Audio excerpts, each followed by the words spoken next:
Shalom. Selamat pagi. Saya ucapkan kepada Bapak Ibu jemaat Tuhan sekalian. Kita bersyukur kepada Tuhan sampai pada hari ini Tuhan masih mengizinkan kita untuk menghirup udara segar dan kita semua dalam lindungan Tuhan. Kita semua dalam keadaan yang sehat. Puji Tuhan. Bapak berkasih jiwa kami bersyukur kepadamu atas kebaikan Tuhan, pimpinan penyertaan Tuhan dalam hidup kami masing-masing. Terima kasih Tuhan untuk kesehatan, untuk berkat-berkat lainnya yang Tuhan berikan bagi kami. Terima kasih Tuhan untuk semua yang Tuhan berikan bagi kami. Bapa Surgawi, kami mau serahkan ibadah kami ini dari awal, pertengahan, hingga boleh berakhir dalam nama Bapa, Putra, dan Roh Kudus. Haleluya. Amin. Kita masih tetap berdiri, kita naikkan pujian, datanglah ke baiknya dengan hati bersyukur.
Bersyukur Tuhan senantiasa memberi kita kekuatan meskipun kita menghadapi tantangan yang saat ini dunia juga hadapi, yaitu virus COVID-19. Tetapi Tuhan memimpin, melindungi setiap orang yang percaya sepenuhnya kepada Dia. Sebelum kita akan masuk dalam doa syafaat, nanti doa syafaat akan dipimpin oleh Bapak Pendeta Broto. Aku percaya Tuhan ku ajaib, Kau turun tangan memulihkanku. Aku percaya Tuhan ku dahsyat, Kau turun tangan memberkatiku. Aku percaya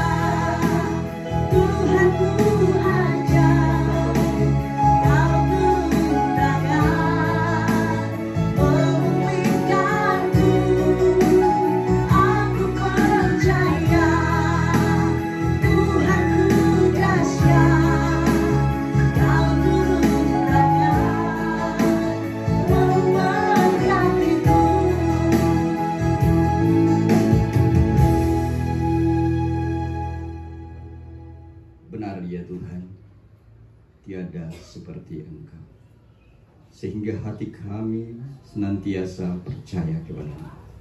Karena Engkau yang berkuasa atas kehidupan kami. Engkau dahsyat, Engkau ajaib, sehingga hanya Engkaulah yang kami agungkan, kami puji dan kami muliakan. Lewat persekutuan ibadah di pagi hari ini, kami sungguh merasakan kasih dan hadirat-Mu.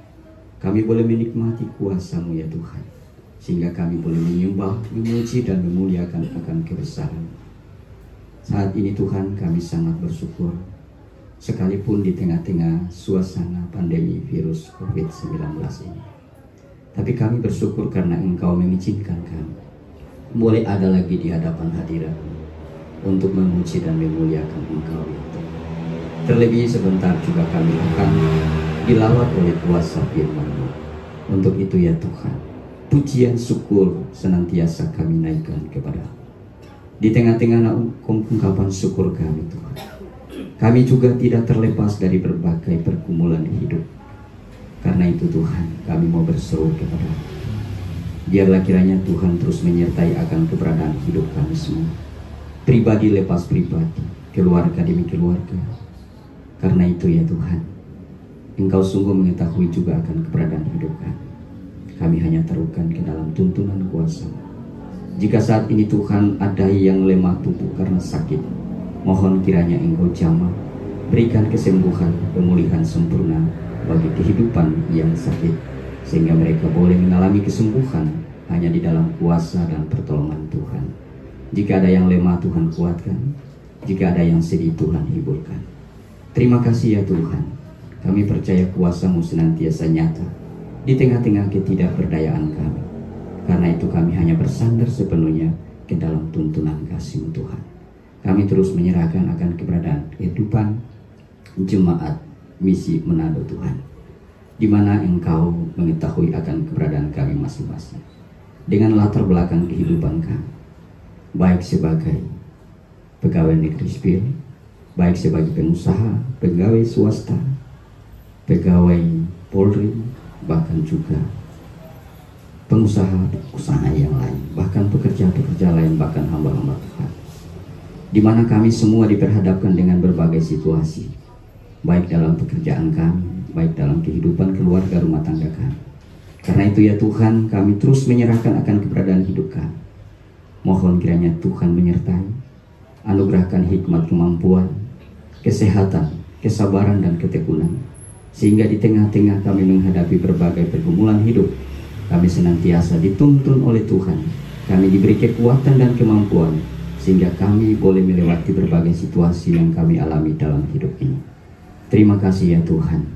Kami juga terus berdoa untuk pemerintah, bahkan pimpinan agama, gereja, TNI, polisi, pekerja perhubungan baik laut, darat, udara, dalam upaya kerja keras mereka untuk menghentikan penyebaran virus corona.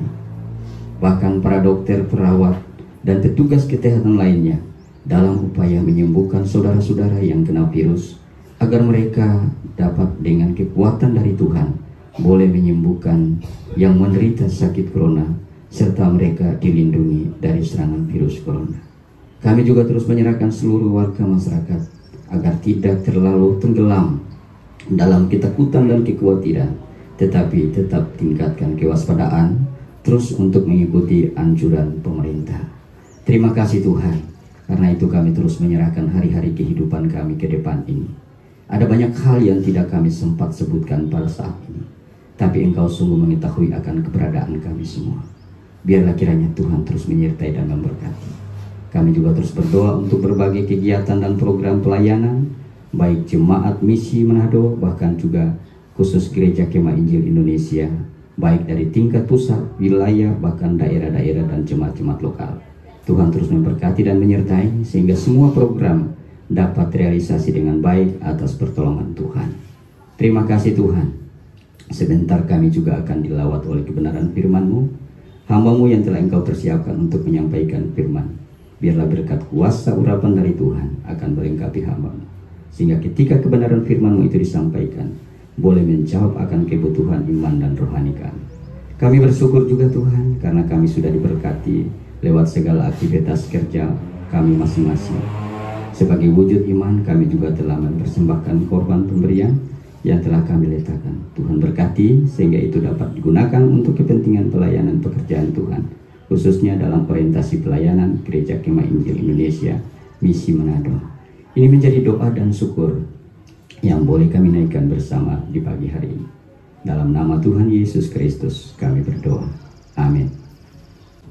Terima kasih kepada Bapak Pendeta Broto yang telah pimpin kita dalam doa syafaat.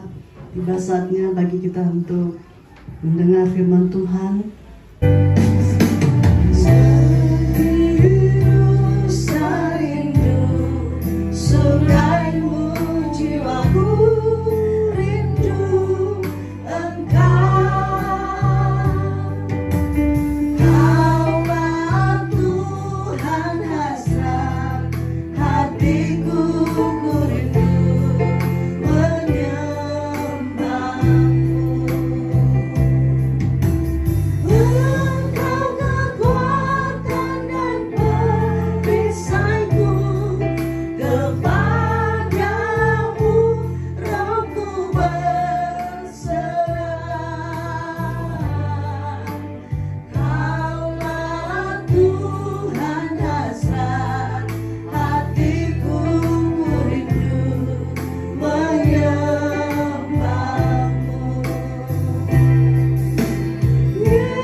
Sebagaimana pujian yang baru saja kami nyanyikan di hadapan-Mu Tuhan.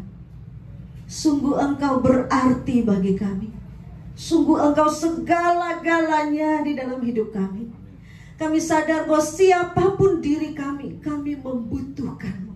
Kami membutuhkan campur tangan kuasa-Mu di dalam hidup kami.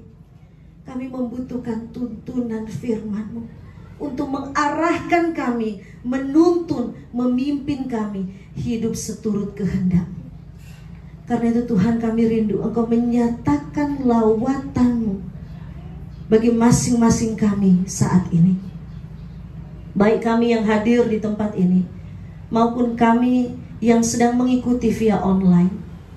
Tuhan, kami percaya kuasa-Mu tidak dibatasi oleh ruang dan waktu. Dan kami percaya ada maksud dan rencana Tuhan yang khusus sehingga kami boleh bertemu kembali pagi ini. Nyatakanlah isi hati-Mu Tuhan bagi kami umat-Mu.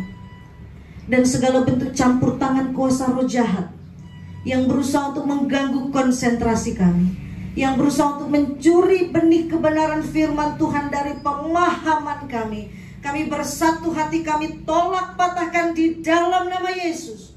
Dan biarlah Engkau Tuhan yang bekerja seleluasa-leluasanya di dalam hati, pikiran, bahkan seluruh keberadaan diri kami.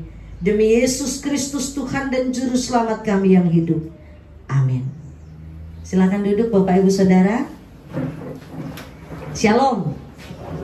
Puji Tuhan, kita bersyukur hari ini Tuhan masih memberikan kita kesempatan untuk kita boleh sama-sama bertemu, sama-sama memuji Tuhan, dan kita akan membahas kebenaran firman Tuhan.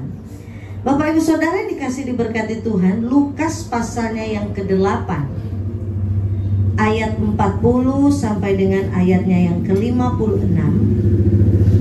Lukas 8 ayat 40 sampai dengan ayatnya yang ke-56 memuat satu kisah yang begitu menarik tentang dua tokoh yang begitu kontras. Lukas 8 ayat 40 sampai 56 saya akan membaca bagi kita sekalian, dan Bapak Ibu Saudara bisa menyimak di Alkitab masing-masing, maupun yang sedang mengikuti secara online bisa mengikuti di layar yang ada. Lembaga Alkitab Indonesia memberikan judul Yesus membangkitkan anak Yairus dan menyembuhkan seorang perempuan yang sakit pendarahan. Ketika Yesus kembali, orang banyak menyambut dia, sebab mereka semua menanti-nantikan dia. Maka datanglah seorang yang bernama Yairus. Ia adalah kepala rumah ibadat. Sambil tersungkur di depan kaki Yesus, ia memohon kepadanya supaya Yesus datang ke rumahnya, karena anaknya perempuan yang satu-satunya yang berumur kira-kira 12 tahun hampir mati. Dalam perjalanan ke situ, Yesus didesak-desak orang banyak. Adalah seorang perempuan yang sudah 12 tahun menderita pendarahan dan yang tidak berhasil disembuhkan oleh siapapun. Ia maju mendekati Yesus dari belakang dan menjamah jumbai jubahnya, dan seketika itu juga berhentilah pendarahannya. Lalu kata Yesus, "Siapa yang menjamah aku?" Dan karena tidak ada yang mengakuinya, berkatalah Petrus, "Guru, orang banyak mengerumuni dan mendesak engkau." Tetapi Yesus berkata, "Ada seorang yang menjamah aku, sebab aku merasa ada kuasa keluar dari diriku." Ketika perempuan itu melihat bahwa perbuatannya itu ketahuan, ia datang dengan gemetar, tersungkur di depannya, dan menceritakan kepada orang banyak apa sebabnya ia menjamah dia, dan bahwa ia seketika itu juga menjadi sembuh. Maka katanya kepada perempuan itu, "Hai anakku, imanmu telah menyelamatkan engkau, pergilah dengan selamat." Ketika Yesus masih berbicara, datanglah seorang dari keluarga kepala rumah ibadat itu dan berkata, "Anakmu sudah mati, jangan lagi engkau menyusah-nyusahkan guru." Tetapi Yesus mendengarnya dan berkata kepada Yairus, "Jangan takut, percaya saja dan anakmu akan selamat." Setibanya di rumah Yairus, Yesus tidak memperbolehkan seorang pun ikut masuk dengan dia, kecuali Petrus, Yohanes, dan Yakobus, serta ayah anak itu, serta ibunya. Semua orang menangis dan meratapi anak itu. Akan tetapi Yesus berkata, "Jangan menangis, ia tidak mati, tetapi tidur." Mereka menertawakan dia, karena mereka tahu bahwa anak itu telah mati. Lalu Yesus memegang tangan anak itu dan berseru, katanya, "Hai anak, bangunlah." Maka kembalilah roh anak itu, dan seketika itu juga ia bangkit berdiri. Lalu Yesus menyuruh mereka memberi anak itu makan, dan takjublah orang tua anak itu. Tetapi Yesus melarang mereka memberitahukan kepada siapapun juga apa yang terjadi itu. Puji Tuhan.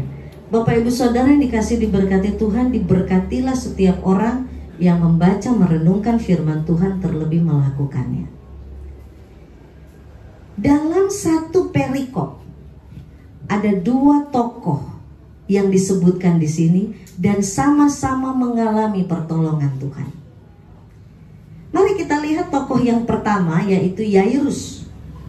Yairus. Ayat 41 mulai mengangkat tentang profil ini, sosok seorang Yairus.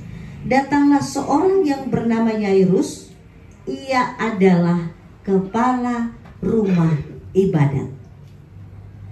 Bapak Ibu Saudara yang dikasih diberkati Tuhan, kepala rumah ibadat ini menyatakan satu status sosial yang cukup tinggi di kalangan orang Yahudi pada waktu itu. Karena rumah ibadat yang pada waktu itu tempat mereka berkumpul disebut juga dengan sinagoge. Sinagoge. Sinagoge ini jadi berkembang Bapak Ibu Saudara, sampai sekarang kita tahu ada itu sinagoge. Sejak peristiwa pembuangan ke Babel, sehingga umat Israel tidak lagi punya kesempatan untuk datang beribadah di bait Allah. Maka umat Israel mulai membentuk sinagoge. Jadi sinagoge ini runut sejarahnya jauh ke belakang ketika pembuangan ke Babel. Karena dibuang, umat Israel tidak mungkin bisa datang ke bait Allah yang ada di Yerusalem. Padahal keyakinan umat pada waktu itu disitulah Allah ada. Proses pendirian bait Allah. Wah, bait Allah itu sangat disakralkan Bapak Ibu Saudara. Karena sudah tidak bisa lagi umat datang ke bait Allah, peristiwa pembuangan, mulai mereka dirikan sinagoge. Apalagi ketika bait Allah diruntuhkan. Memang sudah tidak bisa lagi mereka beribadah langsung di sinagoge. Tidak bisa beribadah langsung di bait Allah. Jadi mereka beribadah di sinagoge. Nah, sinagoge ini Bapak Ibu Saudara, fungsinya bukan cuma ibadah. Kalau gedung gereja yang kita kenal sekarang, fungsinya kebanyakan untuk ibadah. Walaupun bukan hanya untuk ibadah, tapi kebanyakan untuk ibadah.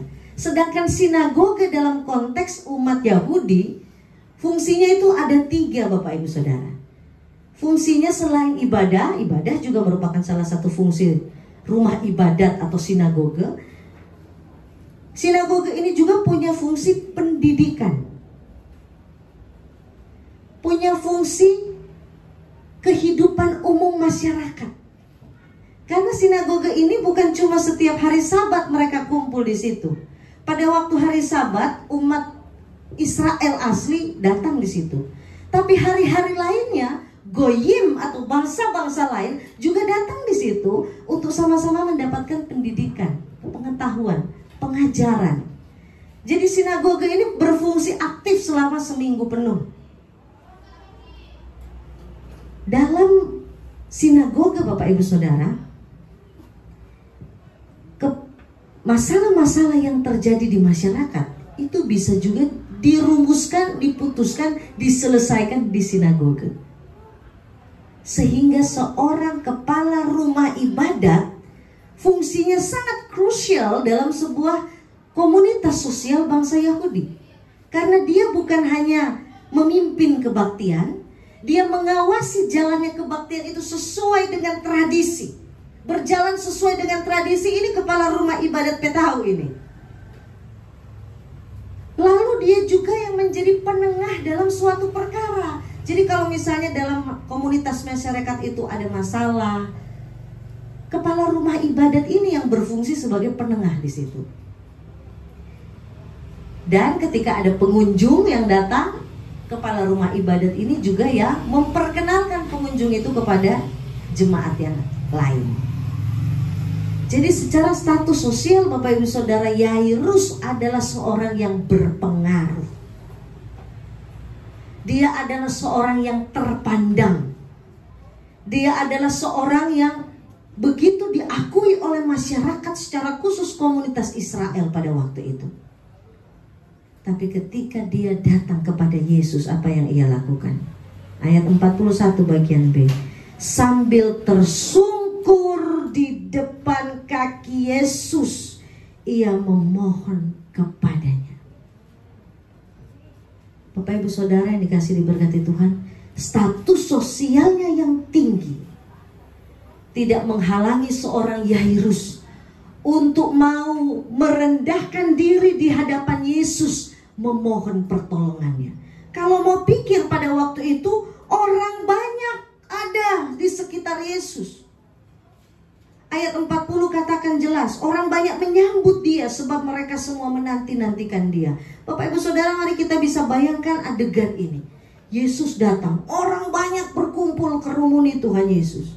Lalu Yairus datang ke depan Tuhan Yesus, tersungkur di depan kakinya. Ini bukan hanya simbolik maksudnya Bapak Ibu Saudara, tapi ini benar-benar harafiah yang terjadi. Saudara bisa bayangkan seorang tokoh masyarakat yang begitu terkenal, begitu berpengaruh, tiba-tiba langsung sujud tersungkur rata dengan tanah di depan seorang pribadi. Apa kata masyarakat? Apa kata orang-orang yang sedang mengikut dia? Oh tidak saudara, ketika berhubungan dengan Tuhan, Yairus tidak malu untuk datang tersungkur, menunjukkan kerendahan hatinya, menunjukkan bahwa dia pun mau. Kalau orang permalukan dia, gak apa-apa, yang penting dia datang kepada Yesus. Saudara, ini bukan hal yang mudah sebenarnya. Ketika kita diperhadapkan dalam relasi kita dengan Tuhan, kita bisa saja berhadapan dengan orang-orang yang pandang sebelah mata, yang anggap remeh, yang bahkan mengolok mengejek.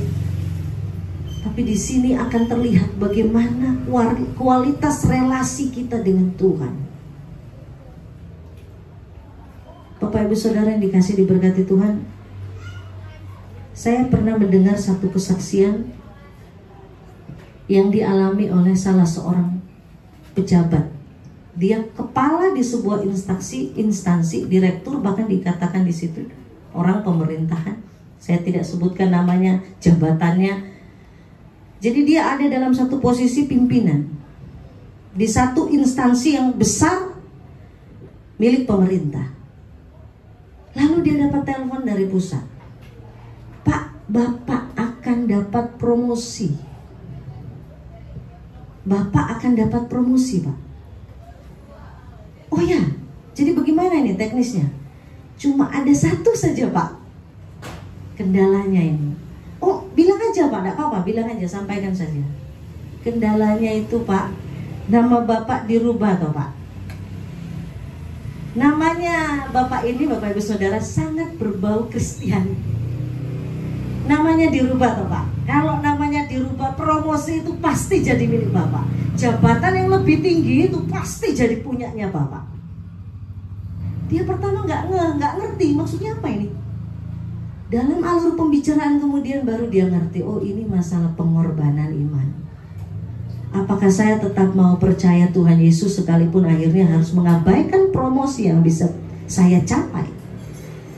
Ataukah saya harus mengorbankan iman percaya saya kepada Yesus untuk mendapatkan karir duniawi? Saudara tahu apa yang Bapak ini katakan? Terima kasih Pak, saya lebih memilih iman kepercayaan saya pada Yesus.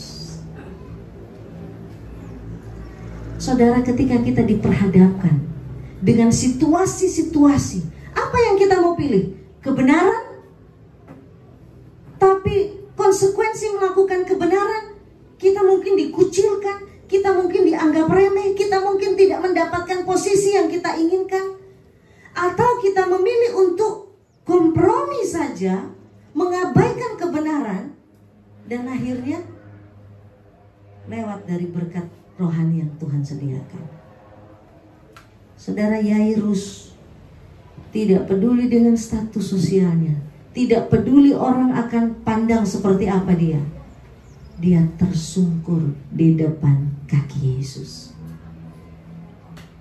Apakah setelah ia mengutarakan masalahnya kepada Tuhan Yesus bahwa anaknya sudah hampir mati, satu-satunya anak perempuannya dia, Yesus langsung responsif? Kita tahu sama-sama Bapak Ibu Saudara, dalam adegan itu ada sesuatu yang mencegat Yesus untuk bisa langsung menangani kasusnya Yairus, yaitu kasus ini, perempuan pendarahan. Karena Tuhan Yesus harus urus dulu ini kasus perempuan pendarahan, akibatnya apa? Keluarga kepala rumah ibadat itu datang. Ayat 49. Ketika Yesus masih berbicara dengan perempuan pendarahan ini, datanglah seorang dari keluarga kepala rumah ibadat itu dan berkata, anakmu sudah mati, jangan lagi engkau menyusahkan guru.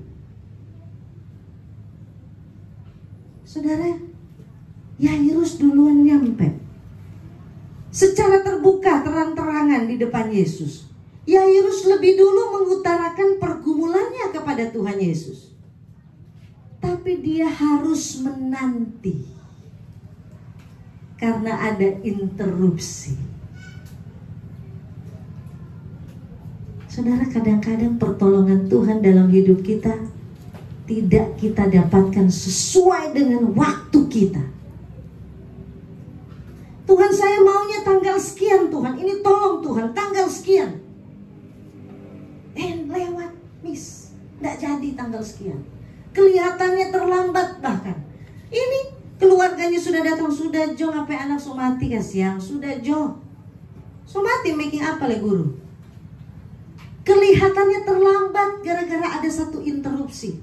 Kadang-kadang mungkin di dalam kehidupan kita pertolongan Tuhan sepertinya seolah-olah datang terlambat, tidak sesuai target kita, tidak sesuai harapan kita, tidak sesuai keinginan kita. Tapi saudara, Yesus sendiri menyatakan, akhir kisah ini menjelaskan kepada kita bahwa tidak ada kata terlambat bagi Tuhan. Amin.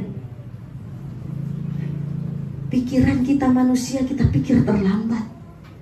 Tapi ternyata Tuhan sedang mengerjakan yang bahkan lebih besar lagi dari apa yang kita targetkan. Saudara yang dikasihi diberkati Tuhan, Yairus di tengah berita duka yang dia dengar pada waktu itu, Yesus memberikan kekuatan kepadanya. Jangan takut, percaya saja dan anakmu akan selamat. Yairus diperhadapkan dengan dua hal pada waktu itu. Fakta bahwa anaknya sudah mati, karena tidak mungkin keluarganya ngarang-ngarang cerita. Ini fakta, anaknya sudah mati.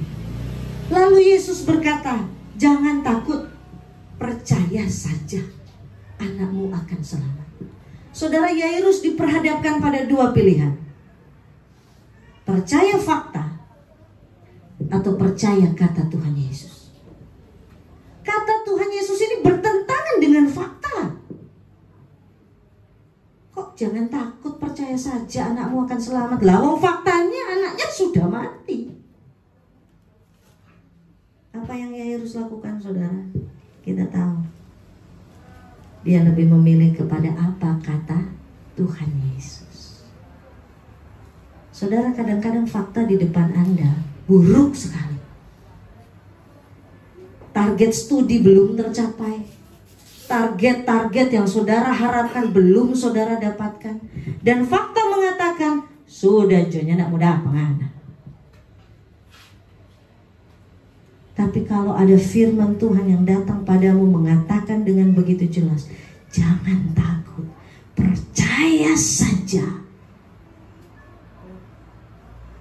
Pilihlah untuk percaya kepada kata Tuhan, saudara. Bukan kepada apa fakta yang sedang saudara lihat. Karena Allah kita Allah yang dahsyat. Allah yang bekerja secara supranatural, melampaui rasio kita. Allah yang kita sembah bukan hanya mampu mengerjakan dalam batas-batas rasio kita, tetapi bahkan di luar rasio kita. Fakta bilang A, tapi Tuhan bisa putar itu jadi sesuatu yang jauh lebih baik untuk kemuliaan namanya. Oh saudara, Yairus pilih percaya. Waktu Yesus sampai ke rumah Yairus, semua orang menangis dan meratapi anak itu. Ayat 52. Akan tetapi Yesus berkata, jangan menangis, ia tidak mati tetapi tidur. Mereka menertawakan dia karena mereka tahu bahwa anak itu telah mati.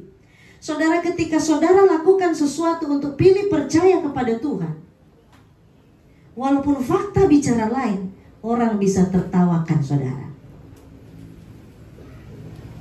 Orang bisa cemooh saudara. Tapi jangan kecut hati. Jangan patah semangat sampai di situ. Percaya saja. Nuh bangun kapal besar-besar di atas gunung. karena dia tahu Tuhan yang suruh lakukan itu. Nuh, apakah mendapatkan pujian, aplaus dari tetangga-tetangganya? Wah Nuh, jago kamu, luar biasa, bangun bikin kapal di atas gunung. Oh enggak saudara, dorang tak tawa akang. Dorang bilangnya so gila ngana, so gila. Masa bikin kapal di atas gunung? Ini ada mungkin teman-teman yang tahu proses pembuatan kapal. Selama saya ada di sini, saya lihat kalau orang bikin kapal itu pasti dekat-dekat pantai, supaya jadi kurang motor. Ini no baking di atas gunung. Analogi seperti apa? Analisa seperti apa ini? Tapi analisanya Tuhan beda dengan analisanya manusia. Cara berpikir Tuhan beda dengan cara berpikir kita, saudara. Rancanganku bukanlah rancanganmu, kata Tuhan. Seperti tingginya langit dari atas bumi, demikian tingginya rancanganku dari rancanganmu. Kita hidup sebagai umat-umat Allah dalam kerajaan yang sungsang. Artinya apa? Terbalik. Sungsang itu kan lahir terbalik. Kita hidup menjalani gaya hidup kekristenan berbeda dengan cara menjalani kehidupan dunia ini. Hukum ekonomi mengatakan hemat pangkal kaya, begitu ya Pak Master Ekonomi. Tapi Tuhan bilang apa? Terlebih baik memberi daripada menerima. Hukum dunia mengatakan balas ketika orang berbuat kejahatan padamu. Tapi Tuhan bilang apa? Serahkanlah itu kepada Tuhan, sebab pembalasan adalah hakku, kata Tuhan. Saudara, analisa kerajaan Allah berbeda dengan analisa kerajaan dunia. Mana yang kita mau pilih untuk percaya? Tokoh kedua, seorang perempuan pendarahan. Saudara, ayat 43 katakan ada seorang perempuan yang sudah 12 tahun menderita pendarahan dan yang tidak berhasil disembuhkan oleh siapapun. Hukum Israel, kalau kita baca perjanjian lama, kitab Imamat khususnya, jelas sekali bahwa perempuan ini najis dalam pandangan orang. Seorang perempuan pendarahan tidak boleh tinggal bersama-sama di tengah perkampungan. Dia harus dipisahkan di luar kota, tinggal tas sendiri. Ini boleh Bapak gabung karena dia najis. Saudara, 12 tahun kesial. 12 tahun dia harus menjauh dari masyarakat. 12 tahun dia tidak boleh tinggal bersama dengan keluarganya. 12 tahun dia tidak bisa bersosialisasi seperti sebelumnya. Orang kalau karantina sekarang cuma 14 hari, Pak, kurung dalam kamar. Asli DP keluarga masih boleh mau tengok-tengok kasih makan. Ini perempuan pendarahan 12 tahun tinggal di luar kota. Hidup dalam perasaan minder, perasaan tertolak karena penyakitnya. Tapi apakah itu menyurutkan imannya, saudara? Dengan malu-malu dia mendekati Yesus dari belakang. Dengan satu kepercayaan, asalku jamah saja jubah-jubahnya, aku pasti sembuh. Dia malu datang secara belak-belakan seperti Yairus. Dia tidak punya muka untuk mau datang, oh Yesus tolong Pak kita. Nggak bisa, orang cuma meludah akang, lempar-lempar batu, buang ke sana di luar kota Pak dia. Dia datang malu-malu, Bapak diam kesiang, mendekati Yesus dari belakang. Lalu dia sentuh jubah Yesus. Apa yang terjadi? Sakit pendarahannya sembuh. Yesus merasa ada kuasa yang keluar dari dirinya. Dan Yesus langsung katakan, ada seorang yang menjamah aku, sebab aku merasa ada kuasa keluar dari diriku. Apa yang kemudian perempuan ini lakukan?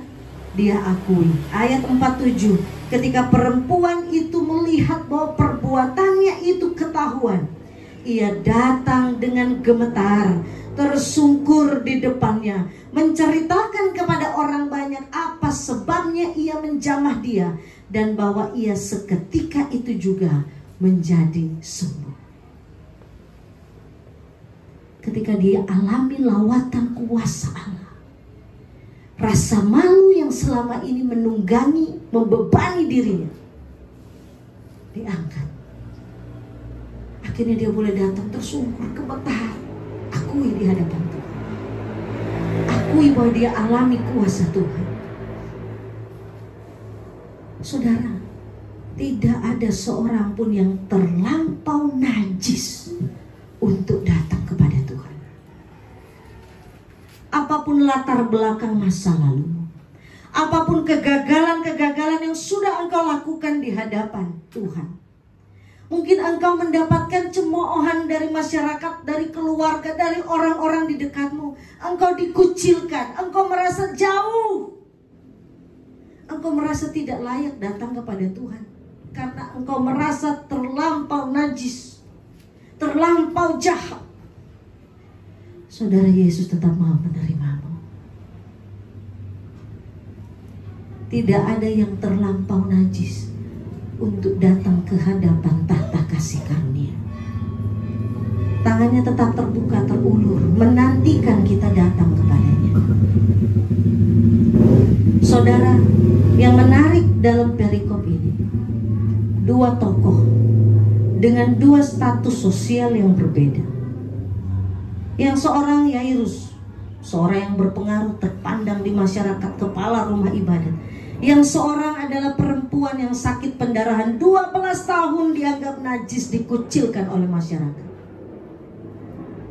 Tapi dua tokoh ini mewakili dua kelompok orang datang kepada Yesus dan menerima pertolongan Tuhan. Tidak ada yang terlampau tinggi status sosialnya. Tidak ada yang terlampau rendah status sosialnya untuk bisa datang kepada Tuhan. Bahkan orang yang punya status sosial yang tinggi, punya berbagai macam kelebihan, punya berbagai macam pengaruh, dia tetap berhadapan dengan satu fakta, bahwa ia terbatas, membutuhkan anugerah Tuhan yang tidak terbatas. Saudara, Tuhan mengizinkan kesulitan, pergumulan, tantangan kita alami dalam hidup untuk membuat kita bisa berkaca dan menyadari bahwa kita cuma manusia yang terbatas. Tuhan izinkan kita hadapi kenyataan-kenyataan hidup yang tidak bisa kita kendalikan, yang sudah di luar kemampuan kita, seperti Yairus, untuk membuat kita sadar bahwa kita perlu datang kepada Tuhan. Kita membutuhkan kekuatan anugerahnya. Dan tidak ada yang terlampau kotor sehingga tidak diterima oleh Tuhan. Tidak ada yang terlampau najis sehingga tidak mau diterima oleh Tuhan. Saudara, saya tidak tahu pergumulan, kesulitan yang sedang kita alami. Tapi satu hal saya percaya, bahwa ketika kita masih bernafas, kita pasti akan berhadapan dengan kesulitan. Dan kesulitan itu adalah kesempatan kita untuk bertumbuh di dalam Tuhan. Beberapa waktu ini saya merenungkan satu teks dalam kitab Mazmur, saudara. Mazmur pasalnya yang ke-34.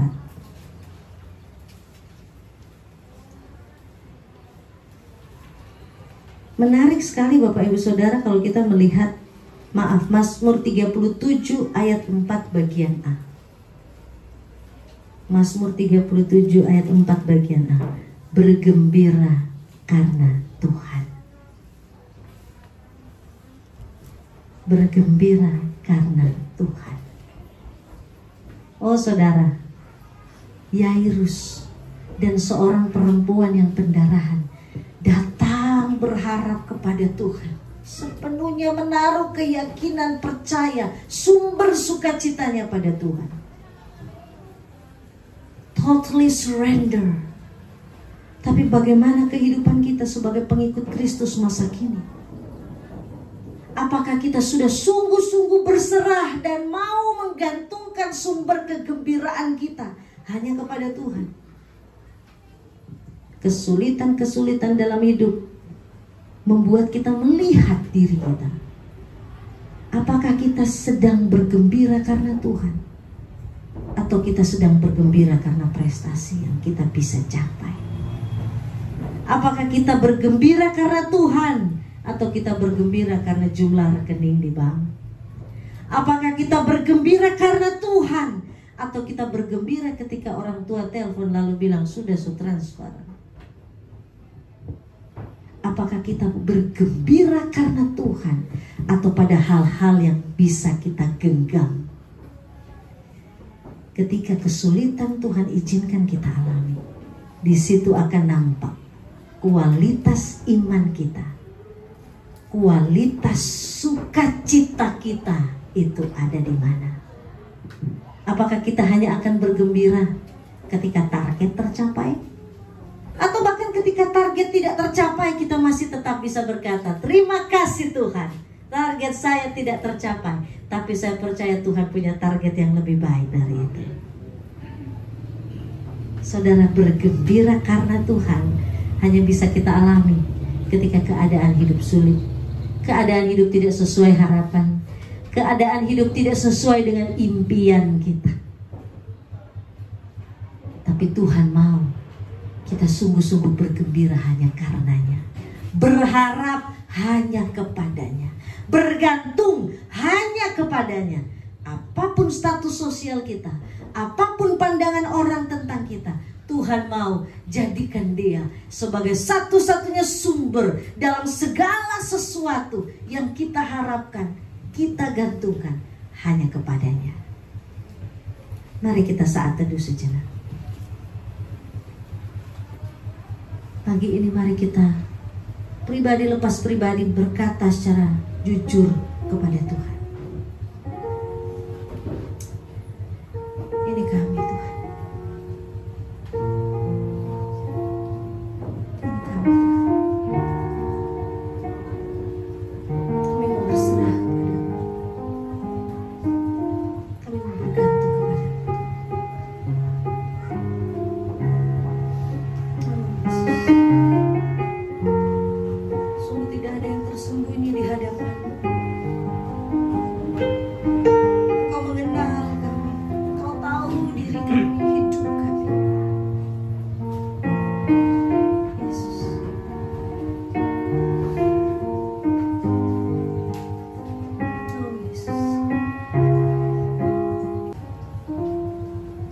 Setiap seru doa hati kami Engkau tahu, dan tidak ada yang tersembunyi bagimu Tuhan.